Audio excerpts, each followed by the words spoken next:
want to talk for a minute about the 25th Amendment. I probably should have it in hand so I can read it to y'all.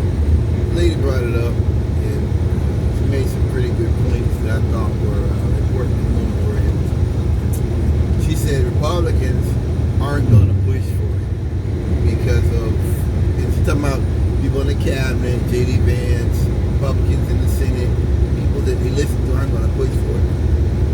What it is if the president's not fit, they can do that. I want the young people, I want the generation to come, I want these crackers to know something, that at the end of the day, their hate was more important than leadership.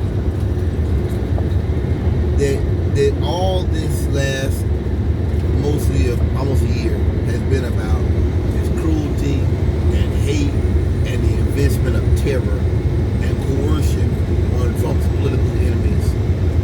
And that's all this has been about. You know, this ban on the plastic paper straws, this changing into the War Department, which I understand is still different. He just nicknamed the War Department. Other things he's done. This doesn't help anybody's life. Doesn't benefit anybody. Wasn't designed to benefit anybody. It's just stuff to scare people and hurt people, and it's so wild. I'm out here in Ohio, I'm out here in these red states, all this veteran shit, flags. I just think to myself every day, I'm living in a country where I'm in areas where the military is basically, they're celebrating a military that is designed to terrorize me. And terrorize people that look like me and who live like me. And that ultimately we're paying money to something that's not here to protect us. It's not here to create confidence. It is designed to terrorize us. And for me, I said before, I never really followed all this W.B. Du Bois and all this. I never followed it before Trump. That's white folks don't realize it. I never really thought about DEI before him. Now, like, that's all I care about. W.B. Du Bois and Frederick Douglass and James Baldwin and Booker T. That's all I look like. White people, what they've done, I don't know if they realize it, is you're inspiring people. You're lighting bonfires. You know, that's how I feel. I never really thought about it. What to a slave the 4th of July? Yeah. That's how I feel when I see the flag.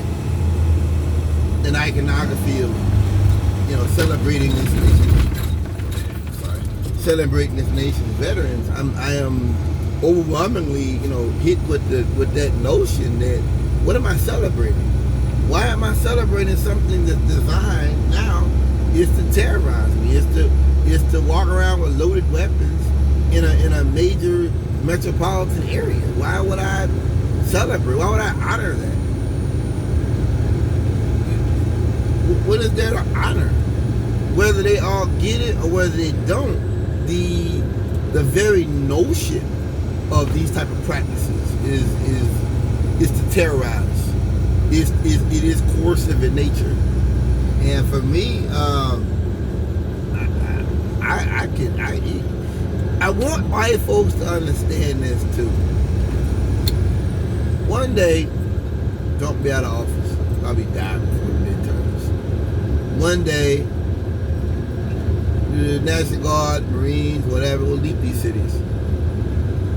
And what you will be left with is tons of people, just like me, who are radicalized. What the Republican Party, because remember, a lot of black folks felt like, oh, the homophobic stuff, and yeah, Latinos are taking our jobs. There's a lot of black people that was rocking with Trump. Oh yeah, remember, it was a lot of black folks working with Trump. And now what you've done, Border Patrol, ICE, they went in that house and rappelled down the roof and the ropes and all that on a black apartment complex. What you've done now is you're terrorizing people. You're terrorizing people. That's all you're doing. I will never look at the world from a Republican point of view ever again. I will always see white people struggle as being different than mine. I will never feel like the white man's struggle can ever be my own. Ever.